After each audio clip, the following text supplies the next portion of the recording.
Guys, what's up? StraightFirey here. Come back at you with another video, and today we're going to be talking about the Nifty 50. I think I was just talking about the channel today. I really appreciate it. Today we're going to be talking about, honestly, one of my favorite lenses that I've honestly ever used. I mean, I'm going to be 100% honest with you. A little background, though. I just want you guys to know that I am a content creator. I do gaming. I've done a couple of vlogs, done some stuff, but I have a huge passion for videography and photography, and I love it. I really do. And obviously, I love creating content and videos and creation because it's what I already do. But why not bring in what makes it happen to videos? That makes sense. Is that like videoception? Like I'm making a video about what makes a. Anyways, it's okay. We'll get back to that. But now today, I just want to give you guys my honest review of the Canon 50mm 1.8 lens. Quite honestly, a great lens. Absolutely love it. I would recommend it to absolutely everyone. Honestly, I mean, I think I picked this thing up for 125 bucks, something like that. You cannot beat this. I'm just going to put it straight out there for anybody that is starting out in photography and videography, even just a smidge. Now I'll get to the videography portion in a second. I'm just going to talk about photography. From a photography standpoint, to get a 1.8 aperture lens for sub $150, you honestly cannot beat that whatsoever. Like there is no you can't. I don't know how much I can stress this to you guys enough. You can't beat it. You can't. Let me get a little closer. Guys, you can't beat this price at all. Back to the reason why you guys even clicked on the video in the first place. My thoughts on it. What are they? Because you guys, I was in the same position you guys are probably in now when I was looking to buy this thing. Like, what the heck am I gonna buy? You know, I've had this thing for almost a solid year now, which honestly may not seem super long, but you'd be surprised how many photos you can take in a year. I've been surprised. My computer hates me. My hard drives and SSDs are full and dying from all the photos. I need more storage. This lens, I love it. So I originally bought it because everybody talked about it being the Nifty 50, and I was like, the Nifty 50. What the heck is a Nifty 50? What does that mean? What does that means nothing to me. But honestly, after using it and realizing how much I paid for it, I was like, heck yeah, this is a pretty nifty 50. They ask you how you are, you just have to say that you're fine when you're not really fine, but you just can't get into it. That was a pretty bad joke. Sorry. For any beginner photographer going out there, this is such a great lens. First off, you get a low aperture, which is a 1.8, which is very low. Most of your kit lenses that you guys would start off with or have start by about 3.5 aperture, go up to 5.6. Obviously, as you get more in focal length and expand that, your aperture goes up. And so, for those of you who may not know what aperture is, I'll explain it just a little bit, but I will go further into detail in a future video. So aperture, essentially what it is, there's these little fins that you may not be able to see. I mean, I know you won't be able to see. But inside of this is the front of the lens. There's the back.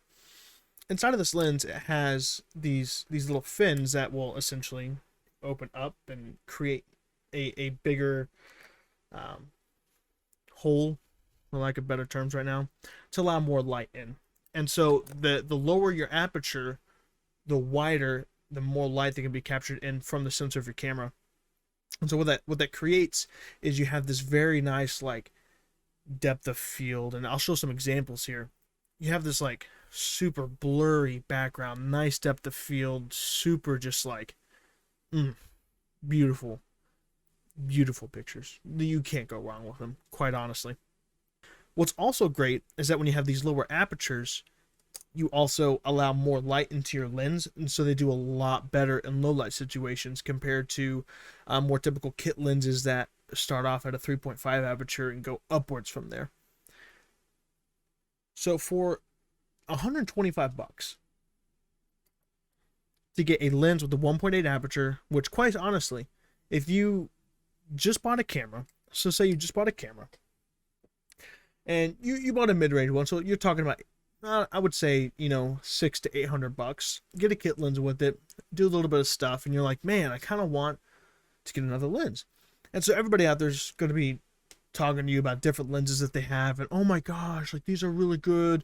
I like my 85 prime, it's so good, and man, I really like, you know, my 24 to 70 2.8, like great lens, which by the way, an amazing lens. So 24 to 70 is a 2.8 is an amazing lens, and it's just so universal. But that's another topic for another video.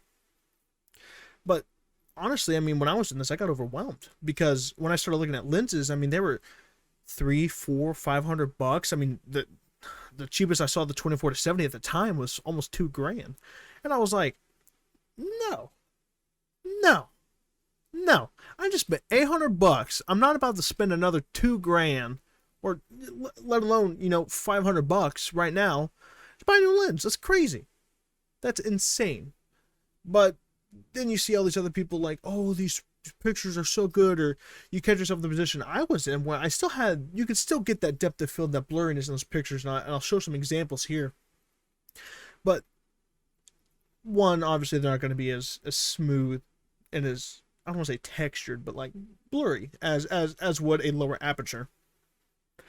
But I found myself really struggling a lot in lower light situations, and I found myself like basically being only able to shoot between sunrise and sunset, and that was it. And it didn't matter where I was, what I was doing, like those were the only times I was able to shoot, because that's when light was available.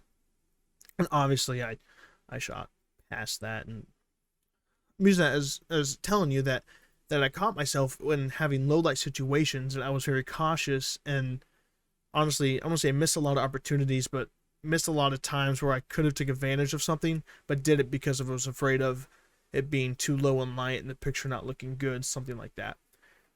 And so that's kind of what spurred me to look for a lens with lower aperture. And at the time, I didn't really know what I know about cameras now and everything that works with them. And so I was like, man, I know I have to get something with low aperture. So everybody says, it's what everybody has. Like, that's what I have to get.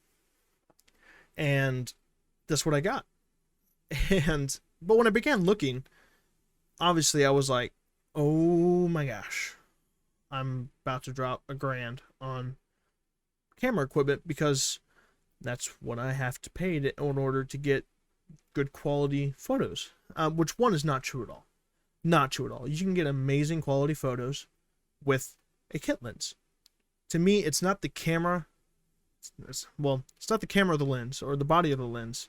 It's the photographer that makes the photo look good.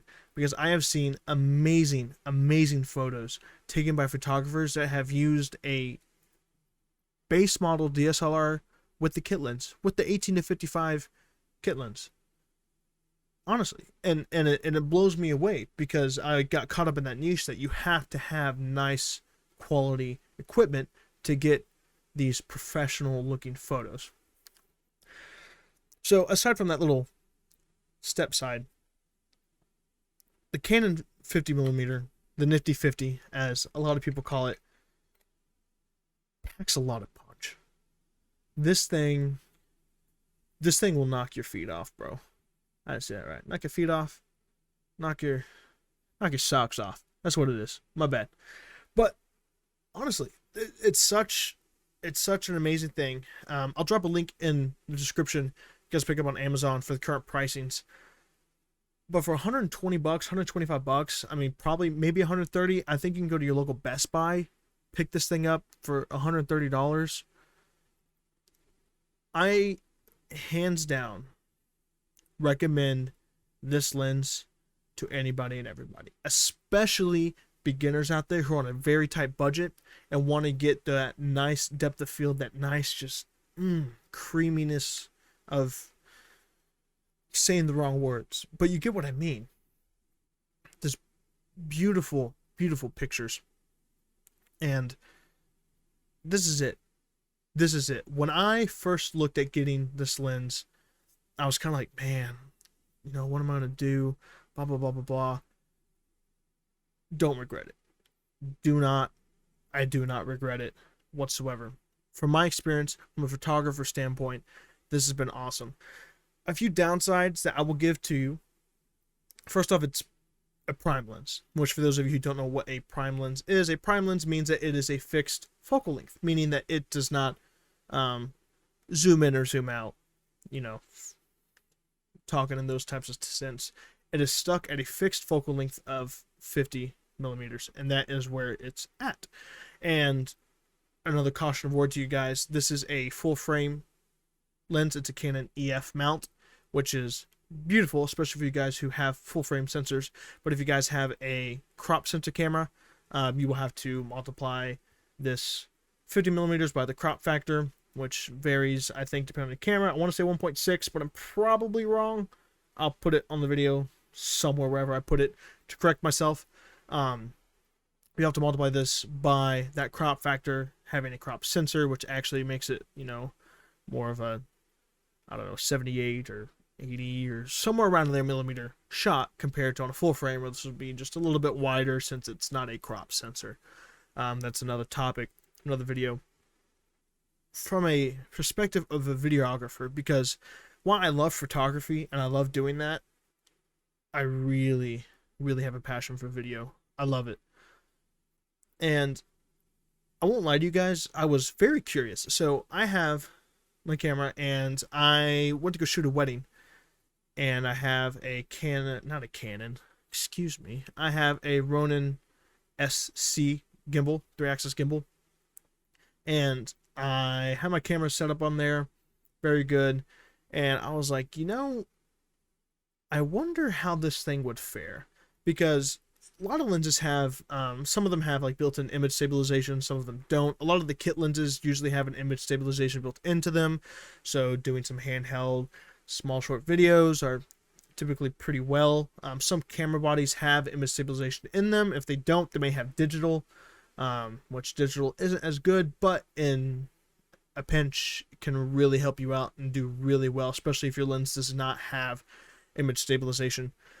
But this being the prime lens, this doesn't have, now I don't know this for all prime lenses, but this one in particular has no image stabilization built into it.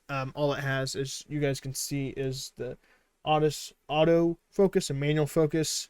Then that's it. I mean, there's not really, you got your minimum focusing distance. It's a pretty easy lens. I mean, not a whole lot to it.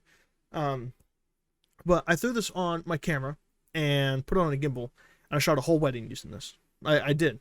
I only used this lens on a gimbal with my camera, and the wedding turned out phenomenal. Absolutely phenomenal. It was beautiful. It was gorgeous.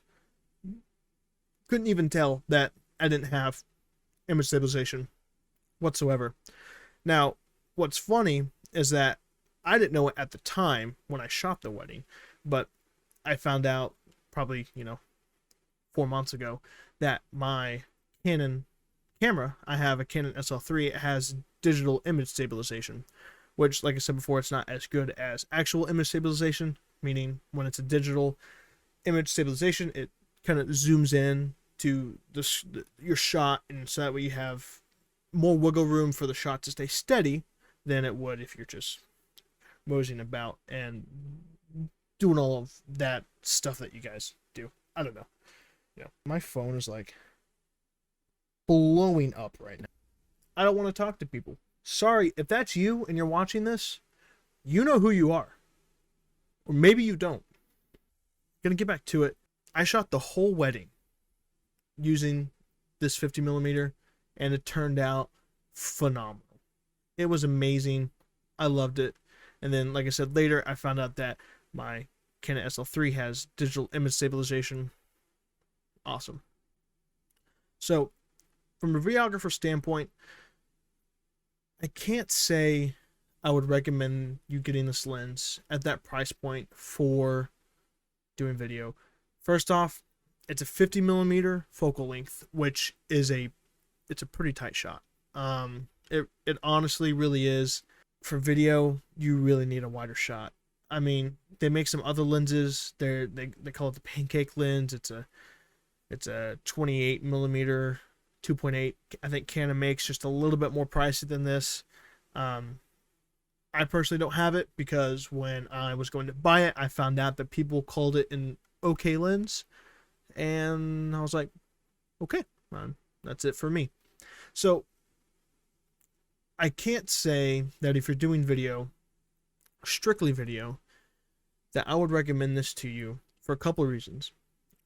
One of them mainly being, like I said, the focal length. This is a very tight shot. It really is, especially for video. The second off, unless you have a gimbal, I mean, I still would be very cautious, even if you have image stabilization, doing this handheld, especially with how tight of a shot this is. If you have a gimbal, this works really well. Your shots, like I said, will be tight. You'll have to be more creative with how you're getting your shots. But I can't say that recommend it for that, because that would require you guys to buy a gimbal. And if you guys have looked at gimbals, the cheapest one I found has been about $250. So that's another $250 on top of what you already don't want to spend. So from that standpoint, I can't say that I would recommend you this lens in particular just for video. Now, most people have cameras, also love photography, and also do video. Sometimes, some of them don't. But if you're doing photography, this lens is a must-have, especially for beginners. Especially for beginners. This lens, at the price point, for the specs that you get inside of this thing, you cannot beat this lens whatsoever. This lens is absolutely amazing. Guys, thank you so much for watching the video. I can't tell you how much I appreciate it. And I know this is a little bit different than what I normally do about doing. Obviously, most of my channel has been gaming videos. Every now and then I've done a little bit of vlogging. I think I have 2 vlogs, something like that. And this is kind of out of the norm, but you know, I wanted to really share some of my passions and my hobbies with you guys, because I use this equipment all the time to make these videos that you guys watch. I wouldn't say all the time, but that you guys watch. And so this is just a passion of mine. I love it. I love video. I love photography. I love cameras, everything about it. And I just want to be able to take the knowledge that I have and help those who need it, because I know where I was trying to figure out all this camera stuff, and I just want to teach people what I learned and what I should have known and wish I would have known, you know, a year, 3 years ago. So anyways, thank you guys so much for watching. If you enjoyed the video, please like, subscribe. If you're not subscribed, that would really help me out, and that would be so awesome, honestly. But thank you guys so much for watching and supporting me. I love you guys. I always do. And I'll catch you guys next video. Peace.